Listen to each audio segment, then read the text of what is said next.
खबरदार तक पर दिखाए जाने वाले सुपरहिट फिल्मों की कहानियों की श्रृंखला की अगली कड़ी के रूप में मैं जिस फिल्म की कहानी को लेकर आप सबके समक्ष उपस्थित हुआ हूं वह फिल्म है वक्त। यह फिल्म 1965 ईस्वी में रुपहले पर्दे पर आई थी और यह उस वर्ष की सर्वाधिक कमाई करने वाली और सर्वाधिक देखी जाने वाली फिल्म थी।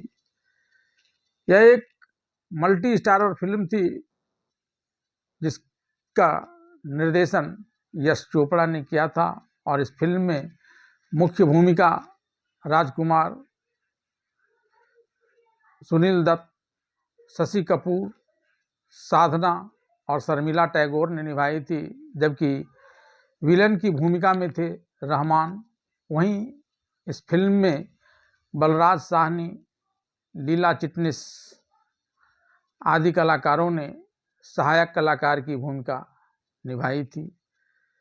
यह फिल्म बेहतरीन नृत्य के दृश्यों और श्रुति मधुर संगीत से भरा हुआ था।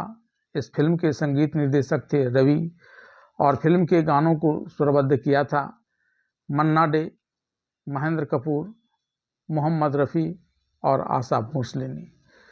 इस फिल्म के प्रमुख गानों की प्रथम कुछ पंक्तियों को मैं आपके आनंद के लिए गुनगुनाता हूँ।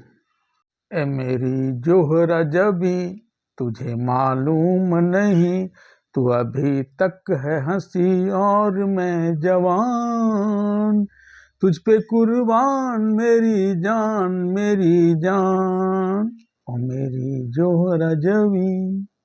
वक्त से दिन और रात, वक्त से कल और आज, वक्त के हर सा गुलाम, वक्त का हर सह पे नाज, वक्त की गर्दिश में है चांद तारों का मिजाज, वक्त की ठोकर में है क्या हुकूमत क्या समाज, वक्त से दिन और रात, वक्त से कल और आज, वक्त का हर गुलाम, वक्त का हर सह पेरा। दिन है बहार के तेरे मेरे इकरार के, दिल के सहारे आजा प्यार करें, दिन है बहार के तेरे मेरे इकरार के, दिल के सहारे आजा प्यार करें, दुश्मन है प्यार के जब लाखों गम संसार के, दिल के सहारे कैसे प्यार करें, दिन बहार के तेरे मेरे इकरार के।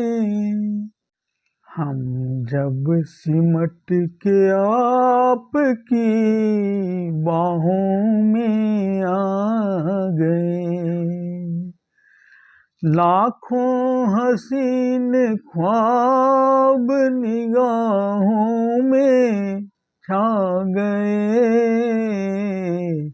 हम जब सिमट के आपकी बाहों में आ गए।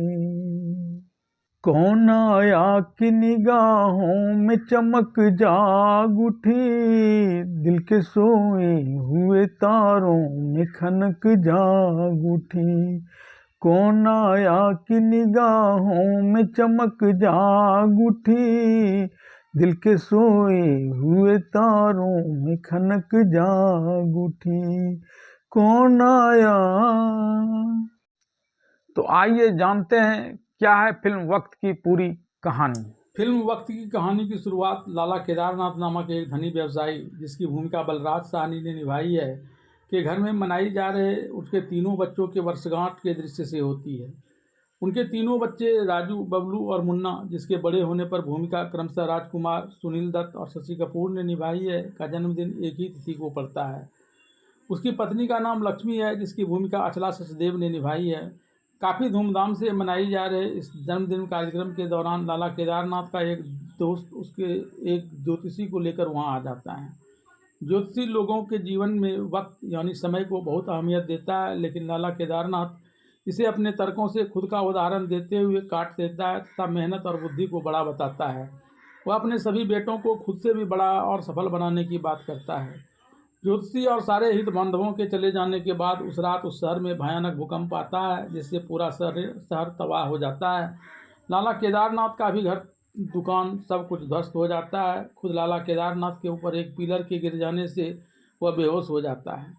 पूरा परिवार छिन्न भिन्न हो जाता है। बड़ा बेटा राजा, जो राजू के नाम से एक अनाथालय में पहुंच जाता है। मंझला बेटा बबलू को एक धनी व्यक्ति खन्ना रवि के नाम से पालता है और उसे का सबसे छोटा बेटा मुन्ना विजय के नाम से अपनी माँ लक्ष्मी के पास ही रहता है। अनाथालय का संचालक, जिसकी भूमिका जीवन ने निभाई है, वहाँ रहने वाले बच्चों पर अत्याचार करता है। इसे अच्छा भोजन भी नहीं देता है। सारे बच्चे तो चुपचाप उसके अत्याचार को सहते हुए वहाँ रहकर किसी तरह से अपना जीवन गुजारते हैं, लेकिन राजा इसका विरोध करता है। इस पर जब अनाथालय का संचालक इसकी पिटाई करता है तो वह गुस्सा कर वहाँ से भाग जाता है। होश में आने पर लाला केदारनाथ अपनी पत्नी और बच्चों को तलाशते हुए अनाथालय में पहुँच जाता है। यहाँ इसे इस बात की जानकारी मिलती है उसका बड़ा बेटा राजू यहाँ रहता था, लेकिन अनाथालय संचालक के द्वारा पिटाई किए जाने के कारण वह यहाँ से भागकर कहीं चला गया है। इस बात की जानकारी मिलने पर लाला केदारनाथ अनाथालय संचालक की जमकर पिटाई कर देता है और उसका गला दबा देता है, जिससे उसकी मृत्यु हो जाती है। पुलिस लाला केदारनाथ को इस मामले में गिरफ्तार कर ले जाती है और जेल में डाल देती है। अनाथालय से भागने के बाद राजा को चिनाय सेठ, जिसकी भूमिका रहमान ने निभाई है, अपने यहाँ शरण देता है। चिनाय सेठ सफ़ेद पोश है और चोरी तथा कई अन्य तरह के गलत धंधा संचालित करता है। राजा को वह अपने इसी काम में लगा देता है। एक दिन राजा श्रीमान मित्तल तथा श्रीमती मित्तल दंपत्ति, जिसकी भूमिका क्रमशः मनमोहन कृष्ण और लीला चिटनिस ने निभाई है, कि यहाँ चोरी कर एक कीमती हार टपा लेता है। लेकिन जब उसे इस बात की जानकारी मिलती है कि मित्तल दंपति ने इस हार को अपनी बेटी मीना मित्तल, जिसकी भूमिका साधना ने निभाई है, कि वर्षगांठ पर उपहार देने के लिए बनवाया था, तब वह मीना मित्तल के जन्मदिन के अवसर पर आयोजित समारोह में उपस्थित होकर मीना को यह हार उपहार स्वरूप दे आता है। इस हार को पाकर मीना हसरत भरी निगाह से राजा को देखते हुए उसके पास इस हार के पहुंचने का राज जानना चाहती है। राजा उसे इस हार के पाने की एक झूठी कहानी सुना देता है और मन ही मन मीना को चाहने लगता है। इसके बाद राजा कोई न कोई बहाना बनाकर मीना से मिलने आने लगता है। इस दौरान राजा को बातों का जवाब मीना द्व्यर्थी वाक्यों के सहारे कुछ इस तरह से देती है, जिससे राजा को यह भ्रम हो जाता है कि मीना भी उसे प्यार करती है। हालांकि थोड़े ही दिनों के बाद राजा को इस बात का अंदाज़ा लग जाता है कि मीना उसे नहीं बल्कि रवि से प्यार करती है। इसके बावजूद राजा रवि से छीनकर मीना का प्यार पाने का अपना प्रयास जारी रखता है। रवि शहर में पढ़ लिख कर एक बड़ा वकील बन जाता है और अपने प्यार मीना से मिलने आने का संदेशा उसे भेज देता है। निर्धारित तिथि को मीना खुद एरोड्राम पर रवि को लाने जाती है। राजा जब मीना को रवि के आने को लेकर मन के उत्साह को देखता है, तब वह समझ जाता है कि वही रवि है जिससे मीना प्यार करती है। तब वह मीना को एक गुलदस्ता उपहार में देकर वहीं रहकर रवि को देखने और मीना के प्यार पाने की जुगाड़ लगाने की बात सोचने लगता है। हवाई जहाज से उतरकर रवि मीना से पूरे उत्साह से मिलता है। मीना भी उससे पूरे उत्साह और उमंग से मिलती है। फिर वह राजा के द्वारा दिए गए उस गुलदस्ते को रवि को भेंट करती है। तब तक बहाना बनाकर राजा भी वहां पहुंच जाता है। मीना रवि से उसका परिचय कराती है। यहाँ भी इन लोगों के बीच संवाद कुछ इस तरह का होता है, जिससे राजा के मन में मीना के प्यार पाने की संभावना बनी ही रहती है। मीना हालांकि रवि से अपनी निकटता जाहिर करते रहती है, लेकिन प्रत्यक्ष तौर पर वह राजा को कभी यह बात नहीं बताती है कि वह उससे प्यार नहीं करती है। ऐसे में राजा को बार बार उसके पास आने का अवसर मिल जाता है। इसी क्रम में एक दिन जब मीना रवि के साथ कार से सैर पर कहीं जा रही होती है, तभी राजा अपनी कार लेकर वहां आ जाता है। फिर बातों ही बातों में वहां राजा और रवि के बीच एक कार रेस का आयोजन होता है, जिसमें यह शर्त है कि मीना जीतने वाले के मन की मुराद पूरा करेगी। इस कार रेस में कड़ी प्रतिस्पर्धा के बावजूद राजा जीत जाता है और मीना उसे अपने मन की मुराद बताने के लिए कहती है। लेकिन रवि की उपस्थिति के कारण राजा मीना से अपने मन की मुराद नहीं मांगता और उसे यह कहकर टाल देता है कि बाद में जब उसकी इच्छा होगी तब वह ऐसे मांग लेगा। फिर तीनों एक रेस्तरां में जाकर चाय पीते हैं। लाला केदारनाथ का सबसे छोटा बेटा विजय अपनी मां लक्ष्मी के साथ गरीबी में दिन गुजारता है। गरीबी के बावजूद लक्ष्मी छोटे मोटे काम कर विजय को कॉलेज में पढ़ाती है। विजय पढ़ने में काफ़ी तेज है और इसका शरीर भी काफ़ी चित्ताकर्षक है। रेणु खन्ना, जिसकी भूमिका शर्मिला टैगोर ने निभाई है और जो रवि को पालने वाले अमीर खन्ना दंपत्ति की बेटी है, वह कॉलेज में विजय से प्रेम करने लगती है। वह विजय को अपने साथ कार में बिठाकर कॉलेज ले जाती है। साथ ही किताब आदि खरीदने में भी वह आर्थिक रूप से विजय की मदद करती है। जब परीक्षा का परिणाम आता है तो ग्रेजुएशन में विजय पूरे कॉलेज में सर्वप्रथम आता है। रेणु उसे इस बात की बधाई देती है। इसके बाद जब विजय घर आकर मां को यह खुशखबरी देना चाहता है तो उसे पता चलता है कि उसकी मां काफ़ी बीमार है। इसकी मां का इलाज कराने वाले चिकित्सक ने इसे बताया कि मां की बेहतर इलाज के लिए वह इसे मुंबई ले जाए। चिकित्सक से मां को मुंबई ले जाने की बात सुनकर विजय चिंतामग्न हो जाता है कि इसके पास इतने पैसे कहाँ हैं जिससे अपनी मां का इलाज कराने उसे लेकर मुंबई जा सके। तभी रेणु वहाँ आ जाती है और विजय से कहती है कि उसका भाई रवि बम्बई में रहता है। उसके भाई ने इसे बम्बई बुलाया भी है। ऐसे में वह अपनी माँ को लेकर इसके साथ चले। मुंबई में मेरे भाई के पास रहकर तुम अपनी माँ का इलाज करवा लेना। रेणु का यह प्रस्ताव सुनकर विजय पहले तो थोड़ा झिझकता है, लेकिन फिर माँ की बीमारी को याद कर वह रेणु के साथ बम्बई जाने के लिए तैयार हो जाता है। सजा की अवधि पूर्ण होने पर लाला केदारनाथ जेल से बाहर आता है और अपने परिवार की तलाश करने लगता है। इस क्रम में उसके एक दोस्त लाला हरदयाल ने उसे बताया कि उसकी पत्नी लक्ष्मी अपने छोटे बेटे के साथ दिल्ली में रहती है। लाला केदारनाथ जब दिल्ली के इस पते पर पहुंचता है तो वहां उसे पता चलता है कि उसकी पत्नी की तबीयत खराब हो जाने के कारण उसका बेटा विजय उसका इलाज कराने उसे लेकर बम्बई गया है, लेकिन बम्बई में वह कहाँ रहता है इस बात की जानकारी यहाँ किसी को नहीं है। तब लाला केदारनाथ अपनी पत्नी और बेटे की तलाश में बम्बई आता है। यहाँ एक चौराहे पर हालांकि सभी की मुलाकात होती है, लेकिन कोई किसी को पहचान नहीं पाता है। रवि रेलवे स्टेशन पर अपनी बहन रेणु को लेने आता है। यहाँ उसकी मुलाकात उसकी अपनी माँ लक्ष्मी और भाई विजय से होती है, लेकिन वह आपस में एक दूसरे को माँ बेटे और भाई के रूप में पहचान नहीं पाते हैं। विजय कुछ दिन रवि के घर पर रहकर अपनी माँ का इलाज कराता है। इसके बाद वह रेणु के द्वारा कॉलेज के दिनों में सिखाए गए कार चलाने की योग्यता के बल पर किनाय सेठ के यहाँ कार ड्राइवर के काम पर लग जाता है और अपनी माँ के साथ रेणु और रवि को बिना कुछ बताए वहाँ से दूसरी जगह रहने के लिए चला आता है। एक दिन रवि मीना को अपने घर लाता है। मीना यहाँ अपनी दोस्त रेणु से मिलती है, जो सबसे अलग हटकर बाग में एक किताब पर नज़र जमाए कुछ सोचती हुई बैठी हुई है। मीना उसे जाकर चिढ़ाते हुए पूछती है कि तुम यहाँ बम्बई आकर भी दिल्ली की यादों में ही खोई हुई हो। फिर वह उससे पूछती है क्या तुम्हें किसी से प्यार हो गया है जिसकी याद में इस तरह खोई हुई हो। तब रेणु कहती है कि उसे कॉलेज के दिनों में प्यार हुआ भी था और यहाँ बम्बई आकर वह प्यार खत्म भी हो गया। भले ही वह यहीं रह रहा है, लेकिन इतने बड़े मुंबई में उसे ढूंढना संभव तो नहीं है। इस पर मीना उसका हौसला बढ़ाती है। एक दिन मीना रवि की यादों में खोई हुई है, तभी राजा वहाँ आ जाता है। राजा के आने की आहट से उसकी तंद्रा टूट जाती है। वह राजा को देखकर चौंक जाती है। तब राजा उसे कार रेस वाली घटना को याद कराते हुए कहता है कि उसने इसे मुँह मांगी चीज़ देने की बात कही थी। इस पर मीना कहती है कि वह तो कब की इस बात को भूल चुकी है, उसके लिए तो यह बात आई गई हो गई है। फिर मीना राजा से अपने मन की बात बताने के लिए कहती है। तब राजा उसे अपना हाथ इसके हाथ में डालने के लिए कहता है, लेकिन इससे पहले कि मीना ऐसा कुछ कर पाती उसके पिता मित्तल रेणु के साथ वहाँ आ जाते हैं और मीना को रेणु के यहाँ आने की सूचना देते हैं।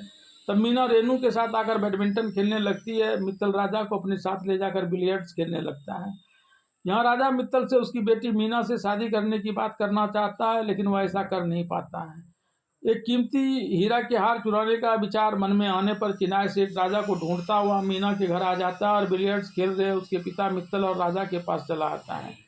चिनाय सेठ राजा को अपने साथ ले जाना चाहता है, लेकिन राजा कहता है कि वो अपनी कार से यहाँ आया है और उस कार से ही यहाँ से जाएगा। तब मित्तल सबको चाय पीने तक वहाँ रुक जाने के लिए कहता है और मीना से चाय बनाने के लिए कहता है।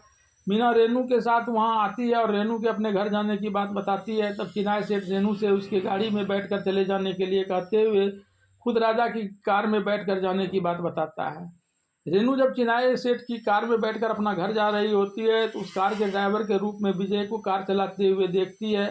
रेणु विजय से बिना बताए चले जाने का उलाहना देते हुए उससे अपने प्यार का इजहार करती है, लेकिन विजय यह कहते हुए कि वह एक मामूली सा कार ड्राइवर है, ऐसे में अब यह उससे प्यार नहीं कर सकता है। लेकिन रेणु वक्त के बदलने पर परिस्थिति के बदलने की बात कहकर उसे अपने प्यार के लिए राजी कर लेती है।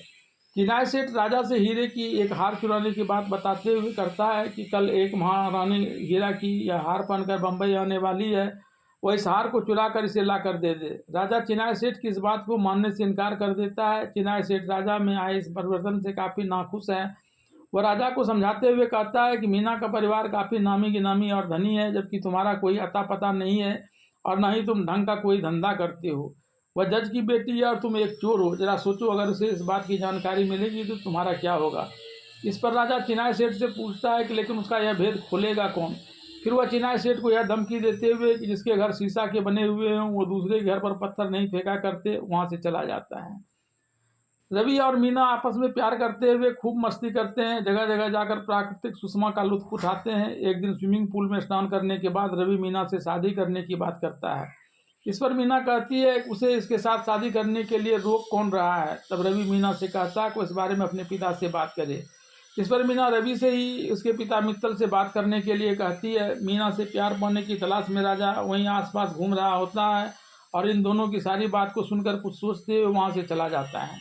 रवि मीना के पिता मित्तल से शादी के संबंध में बात करता है। मित्तल इसके लिए राजी हो जाता है और एक दिन दोनों की सगाई की तिथि तय कर एक बड़ी पार्टी का आयोजन कर लोगों को आमंत्रित करता है। चिनाई सेठ राजा से मीना के पिता द्वारा भेजे गए आमंत्रण पत्र मिलने को लेकर सवाल करता है। जब राजा इस आमंत्रण पत्र के मिलने की बात कहता है तब चिनाई सेठ उस पर तंज कसते हुए कहता है कि लेकिन इसमें मीना के दुल्हा के रूप में राजा की जगह रवि का नाम लिखा हुआ है। चिनाई सेठ अभी भी राजा को वापस इसके साथ मिलकर अपने धंधे में जुट जाने के लिए कहता है, लेकिन राजा यह कहकर कि अब चिनाई सेठ के लिए काम करने से इनकार कर देता है कि राजा जब अपना कदम बढ़ा लेता है तो फिर वापस नहीं खींचता। चिनाई सेठ से इस प्रकार की बात कर राजा एक रात रवि को जान से मारने के उद्देश्य से उसके कमरे में जहाँ वह सोया हुआ है वहाँ पहुँचता है। यहाँ वह अपने रिवॉल्वर से रवि की जान लेना ही चाहता है, तभी रवि के करवट बदलने पर वहाँ रखी एक तस्वीर नीचे गिर जाती है। राजा जब उस तस्वीर को देखता है तब उसे समझ में आ जाता है कि रवि कोई और नहीं बल्कि उसका अपना सगा मंझला भाई है। तब वह रवि को जान से मारने का विचार त्याग देता है और रवि का बचपन की तस्वीर अपने साथ लेकर वहाँ से चला आता है। दूसरे दिन राजा रवि और मीना की सगाई समारोह में आता है। यहाँ कार्यक्रम के दौरान वहाँ मीना के पास आता है और उससे अपने दिए हुए वचन की याद दिलाते हुए अपने मन की मुराद पूरा करने की बात करता है। यह सुनकर मीना अनिष्ट की आशंका से कांप जाती है और लेकिन फिर भी वह उसके मन की मुराद जाहिर करने के लिए कहती है। तब राजा उससे कहता है कि वह चाहता है कि मीना रवि को पूरा पूरा प्यार दे और किसी भी हालत में उसे किसी प्रकार का दुख नहीं होने दे। तब तक रवि भी वहाँ आ जाता है। राजा उसे भी उस सगाई की बधाई देते हुए रात में देखे हुए स्वप्न की बात बता देता है कि वह रात में उसे मारने के लिए उसके घर आया था, लेकिन तभी उसे लगा कि वह उसका अपना भाई है और फिर उसने इसे गले लगा लिया था। इस पर रवि कहता है कि वह तो ख्वाब था, अब हकीकत में भी दोनों गले मिलने। तब राजा और रवि गले मिलते हैं। मीना की सगाई में चिनाई सेठ के साथ ड्राइवर के रूप में विजय भी आता है। रेनू उसे देखकर उस पर प्यार उड़ने लगती है। रेनू जब उसे भी लेकर इससे अपने प्यार के सपने देखने की बात करती है तब विजय कहता है कि सपने में इसने देखा कि जब इसने इसके पिता रेनू से प्यार करने की बात बताई तब वे सहर्ष इसके लिए राजी हो गए। रेनू इस बात को तंज के तौर पर लेती है और विजय से कहती है कि हकीकत में उसके माता पिता काफ़ी उदार हैं। फिर वह विजय को लेकर अपने प्यार की बात बताने अपने भाई रवि के पास आती है। रवि रेनू को ड्राइवर के साथ आया देखकर गुस्सा जाता है। वह रेनू को घर के अंदर भेजकर विजय को काफ़ी भला बुरा कर वहाँ से भगा देता है। रेनू इस बात को सुन लेती है। जैसे ही रवि उसके पास आता है वह विजय को झिड़कने की बात बताते हुए रवि से कहता है कि वह तो सड़क पर पड़ा हुआ एक लावारिस था जिसे इसके माता पिता ने शरण दिया है। तभी रेनू के माता पिता वहां आ जाते हैं और रेनू के उस बर्ताव के लिए डांटते हैं, लेकिन तब रवि गुस्सा कर इस घर से निकल जाता है। रवि को लावारिस जानकर मीना की मां और पिता रवि के पालक माता पिता खन्ना दंपत्ति को बुलाकर रवि और मीना की सगाई को तोड़ देने की बात करते हैं। इस बीच रवि भी वहां आ जाता है और सबको कहकर वहां से जाने लगता है। मीना उसे जाते हुए देखती है लेकिन कुछ कह नहीं पाती है। रवि वहां से चलकर एक जगह आता है तो यहाँ उसका पिता लाला केदारनाथ मिल जाता है। रवि वहां बैठ जाता है लेकिन ये एक दूसरे को पहचानते नहीं। एक दिन राजा मित्तल के घर आता है और यहाँ मीना को अनमने ढंग से रहते हुए पाता है। मीना उससे कहती है कि आपने कहा था कि मैं रवि को पूरा प्यार दूँ। राजा अभी भी इस बात को दोहराता है और मीना को उसकी खुशी देने की बात कर वहाँ से चिनाई सेठ के पास चला आता है। राजा चिनाई सेठ से एक सौदा करता है कि वह रवि की मीना की खुशी के खातिर उससे कुछ उम्मीद रखता है। वह उसके उम्मीद पर खरा उतरे और बदले में यह उसके कहे हर काम को करने के लिए ताउम्र तैयार है। वह चिनाई सेठ को बताता है कि रवि उसका अपना भाई है और उसके पिता का नाम भी यह जानता है। यह बात बताकर मीना और रवि के ब्याह बंधन में बांधना चाहता है। इसके बाद चिनाई सेठ वहाँ एक बड़ी पार्टी का आयोजन कर इस बात का खुलासा करने की बात करता है। इस पार्टी में मीना और रेनू दोनों के परिवार वाले आते हैं। रवि भी वहाँ आता है। चिनाई सेठ इस पार्टी में आई रानी साहिबा से राजा का परिचय कराता है और राजा से रानी साहिबा का यह हार चुराने के लिए कहता है। रवि और मीना को प्यार करते देख राजा उसके पिता माता का नाम इजहार करना चाहता है, लेकिन चिनाई सेठ उससे पहले रानी का हार चुराने की शर्त रख देता है।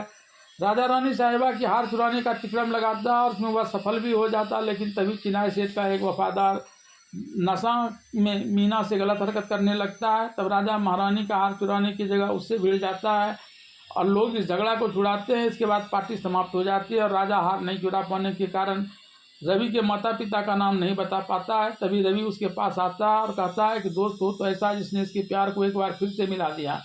तब राजा कहता है कि वह कुछ और करिश्मा यहाँ दिखा सकता था, लेकिन भगवान को मंजूर नहीं था। इस पर रवि कहता है कि भगवान हर बार ऐसे ही तिकड़म करते हैं। इस पर राजा कहता है कि भगवान ने इससे पहले उसके साथ ऐसा कभी नहीं किया था। फिर वह बाद में भगवान का भी साथ मिलने की बात कहकर वहाँ से चला जाता है। विजय अपनी माँ का इलाज करने के दौरान जब डॉक्टर से दोबारा मिलता है तो डॉक्टर उसे कैंसर होने की बात बताते हुए तुरंत अपनी माँ का ऑपरेशन करवाने की सलाह देता है। चिनाई सेठ अपने उस विश्वास पात्र के अपने ऑफिस में आने पर उससे मीना से गलत हरकत करने और राजा से लड़ने के लिए धिक्कारते हुए एक थप्पड़ लगा देता है, जिससे गुस्सा कर वह एक चाकू निकालकर चिनाई सेठ को मारना चाहता है, लेकिन उल्टे चिनाई सेठ उसे ही उसके छुरे से मार देता है। फिर वह लाश को घसीटते हुए राजा के कमरे में ले जाकर रख देता है। इस दौरान डॉक्टर के पास से विजय लौटकर चिनाई सेठ के पास उसका कार्ड देने आता है तो इन सारी घटनाओं को देख लेता है। इस पर चिनाई सेठ उसे अपनी माँ के इलाज के लिए पैसे लेकर किसी के पूछने पर यहाँ कुछ भी नहीं देखने की बात कहने के लिए राजी कर लेता है। इस बीच राजा जैसे ही बाहर से आकर अपने कमरे में जाता है, चिनाई सेठ बाहर से कमरे को बंद कर पुलिस को उसके यहाँ हत्या होने की बात कर हत्यारे को कमरे में बंद करने की बात बता देता है। अपने कमरे में प्रवेश कर राजा जैसे ही वॉशरूम जाना चाहता है तभी हत्या कर छुपाई गई लाश उसके शरीर पर गिर जाता है, जिससे उसके कपड़े में खून लग जाता है। तब वह वहाँ से निकलकर भागना चाहता है, लेकिन बाहर से दरवाज़ा बंद मिलता है। इसके बाद वह खिड़की के रास्ते निकलकर वहाँ से भागने लगता है। तभी चिनाई सेठ के खबर देने पर पुलिस वहाँ आती है और कमरे में प्रवेश करने पर किसी को नहीं पाती है। तब चिनाई सेठ खिड़की के रास्ते से हत्यारे की भागने की बात करता है।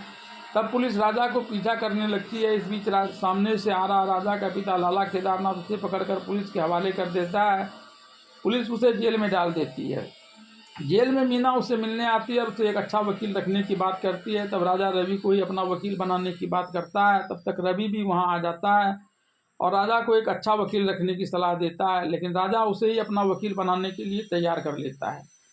राजा का मामला अदालत में चलने लगता है। पहले दिन जब अदालत में इस बात की सुनवाई होने वाली होती है तब वहाँ के सीनियर वकील के द्वारा रवि का यह कहकर उपहास उड़ाया जाता है कि राजा ने वकील भी किया तो बिल्कुल नौसिखवा, जिसने इससे पहले कभी कोई मुकदमा लड़ा ही नहीं। लेकिन रवि इस पर कोई ध्यान नहीं देता और अदालत में अपनी निर्धारित जगह पर बैठ जाता है।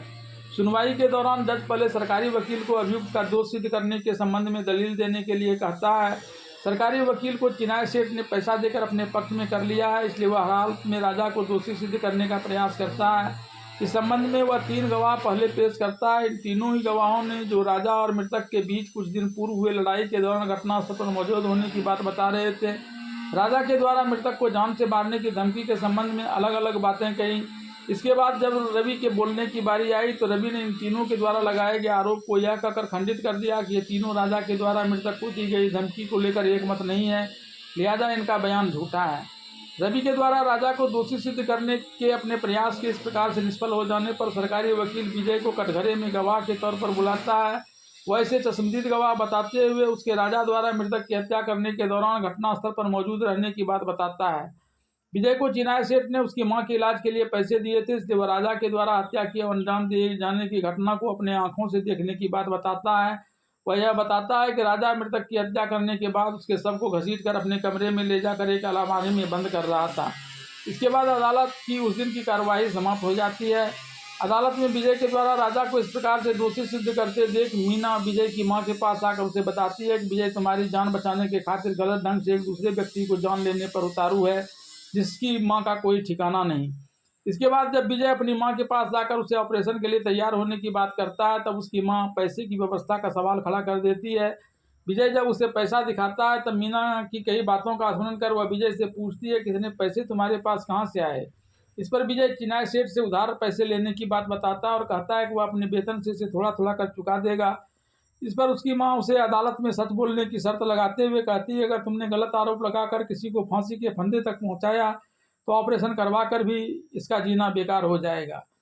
मां के समक्ष अदालत में सच बोलने की बात कहकर आने के बावजूद विजय अदालत में राजा पर फिर से झूठा आरोप लगाने लगता है। इसके बाद जब रवि उसकी मां का उदाहरण देते हुए राजा की मां की चर्चा कर उसकी भावना को भड़काता है, तब वह टूट जाता है और कहता है कि उसने हत्या की इस वारदात को होते हुए अपनी आंखों से नहीं देखा है। इस पर सरकारी वकील विजय पर झूठ बोलने का आरोप लगाता है। तब रवि भी कहता है कि विजय झूठ बोलता है, कल इसने राजा पर जो इल्जाम लगाए थे वे सब झूठे थे। इसके बाद रवि अदालत से 10-15 मिनट की मोहलत लेता है। इसके बाद जब वह अदालत वापस आता है तो नीचे में रंग लगे एक बोरे को घसीटता हुआ आता है। जब जज उससे इस हरकत के बारे में सवाल करता है तब वो बताता है कि जब लाश खींचा जा रहा था तो रास्ते में खून गिरा था, जिस पर बीच बीच में पैर के निशान थे। कोई हत्यारा जब इस तरह लाश को घसीट कर कहीं ले जाएगा तो उसके खून गिरने की जगह पर इसके पैर नहीं पड़ेंगे, या मेरे द्वारा नीचे रंग लगे बोरे में भारी वस्तु रखकर घसीट कर अदालत में लाए गए उदाहरण में देखा जा सकता है। इस बोरा को घसीट कर लाने वाले दृष्टांत के सहारे रवि ने हत्या के दिन मृतक के खून पर राजा के पांव के निशान नहीं होने की बात को सिद्ध कर दिया और उसे हत्या के आरोप से बरी होने के काफी करीब पहुंचा दिया। इसके बाद उसने चिनाई सेठ को गवाही के लिए बुलाया और विजय के इस मामले में मुकर जाने के बाद हत्या के शक की सुई चिनाई सेठ के इर्द गिर्द घुमाना शुरू कर दिया। इस क्रम में उसने चिनाई सेठ से अदालत में रखी उस अलमारी को खोलने के लिए कहा जिसके बारे में कहा जा रहा था कि राजा ने इस अलमारी में मृतक की लाश छुपाने का प्रयास किया था। चिनाई सेठ ने जैसे ही अलमारी का दरवाजा खोला उसमें रखी एक मूर्ति उसके ऊपर गिर पड़ी। इस आधार पर रवि ने यह सिद्ध कर दिया कि राजा ने हत्या नहीं की है, बल्कि हत्या किसी और ने की थी। और जब राजा ने कपड़े बदलने के लिए अलमारी खोले तो उसमें से लाश उसके ऊपर गिर पड़ी थी, जिससे घबराकर वह वहां से भाग गया। इसके बाद रवि ने साक्ष्य के रूप में एक छुरा प्रस्तुत करते हुए उसे चिनाई सेठ का छुरा बताते हुए उसके द्वारा इस छुरा से ही मृतक जो उसका मुलाजिम था की हत्या का आरोप लगा दिया। इस आरोप से घबराकर चिनाई सेठ ने कहा कि इस हत्या में प्रयुक्त छुरा उसका नहीं बल्कि मृतक का था। इसके बाद चिनाई सेठ रवि पर गुस्सा कर उस छुरे से हमला बोल देता है। इस हमले में रवि को थोड़ी चोट भी लग जाती है। तब जज के आदेश पर पुलिस चिनाई सेठ को गिरफ्तार कर लेती है। इन तमाम गवाहों और साक्ष्यों के आधार पर रवि अदालत को आश्वस्त कर देता है कि असली हत्यारा चिनाई सेठ है और राजा बेकसूर है। तब अदालत चिनाई सेठ को दोषी मानकर जेल में डाल देता है, राजा को बाइज्जत बरी कर देता है। राजा बरी होकर रवि से गले मिलता है। तभी लाला केदारनाथ जो गवाह के तौर पर अदालत में उपस्थित थे इन दोनों के पास आकर कहता है कि रवि ने इसे भी एक निरपराध को फांसी की सजा दिलाने में मददगार होने के जुर्म से बचा लिया। फिर वह थोड़ी दूर खड़े विजय का भी हौसला बनाकर वहां से जाने लगता है। इस क्रम में वह अपनी पत्नी लक्ष्मी को विजय के पास जाते हुए देखता है। लक्ष्मी विजय को निरपराध को गलत ढंग से फंसाने की गवाही नहीं देने को लेकर काफी संतोष व्यक्त करते हुए कहती है कि उसके 2 बेटे जो जब बचपन में ही इससे बिछड़ गए थे वह भी आज यहाँ होते तो तुम्हारे ही जैसा गबरू जवान होते। तब लाला केदारनाथ लक्ष्मी के पास वापस लौट आता है। लक्ष्मी उसे पहचान कर उसे लिपट जाती है और सिर्फ एक बेटा विजय के ही अपने पास होने की बात बताती है। तब लाला केदारनाथ भूकंप के बाद अब तक उसके साथ घटी घटना की बात लक्ष्मी को बताने लगता है कि होश में आने पर जब वह परिवार को ढूंढने के लिए अनाथालय गया था तब उसे पता चला था कि उसका बड़ा बेटा राजा यहाँ आया था, लेकिन फिर अनाथालय संचालक की क्रूरता से यह यहाँ से भागकर कहीं चला गया। इसी क्रम में उसने अनाथालय संचालक की हत्या कर जेल जाने से लेकर अदालत में घटी घटना तक को दोहरा दिया। यह बात सुन राजा और रवि दोनों ने लाला केदारनाथ के पास आकर खुद को उनका खोया हुआ दोनों बेटा के रूप में प्रस्तुत किया। इस प्रकार लाला केदारनाथ का पूरा परिवार मिल जाता है। इस बीच मित्तल परिवार भी वहां आ जाता है और मीना की मां रवि से माफी मांगते हुए मीना का हाथ रवि के हाथों में दे देती है। तब तक रेनू भी दौड़कर भैया भैया पुकारते हुए रवि से लिपट जाता है। खन्ना परिवार की उपस्थिति में रवि रेनू का हाथ विजय के हाथ में दे देता है। लाला केदारनाथ के परिवार के ऊपर आए बुरे वक्त का साया अब हमेशा के लिए खत्म हो जाता है। जब राजा खुद के बल पर इससे भी बड़ा साम्राज्य कायम करने की बात बोलता है तब लाला केदारनाथ उसे वक्त को महत्व देने की बात कहता है। इसके बाद सारा परिवार मिलकर खुशियां मनाते हैं और फिल्म वक्त की कहानी यहीं समाप्त हो जाती है।